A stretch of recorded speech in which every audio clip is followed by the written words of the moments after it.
கன்னிராசிக்காரங்களுக்கு இந்த காலகட்டம் என்னன்னாக்கா வீடு வாங்கக்கூடிய ஒரு வாய்ப்பு, இந்த ஆண்டு வீடு வாங்கக்கூடிய ஒரு வாய்ப்பு உருவாகும். அந்த வீடு வாங்கக்கூடிய இடத்துல பார்த்தீங்கன்னா பக்கத்தில் ஒரு அம்மன் கோயில் இருக்கும், அப்படி இல்லைன்னா கவர்மெண்ட் ஆஃபீஸ் ஒன்று இருக்கும்.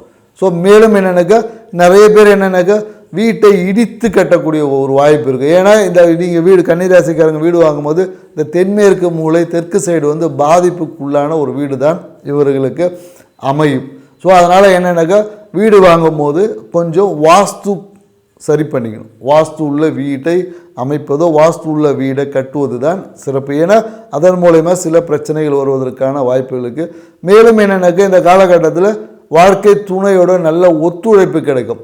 சில பேருக்கு என்னென்னாக்கா நண்பனே எதிரியாகும். அந்த நட்பு ரீதியான விஷயங்களில் மிகுந்த ஒரு விழிப்புணர்வு இருக்கணும். ஏன்னா உங்கள் கூட வேலை செய்யக்கூடியவங்க உங்கள் வீட்டு எம்ப்ளாயாலேயே அரசியல்வாதிகளாக இருந்தால் பிரச்சனைகள் வருவதற்கு வாய்ப்பு இருக்குது.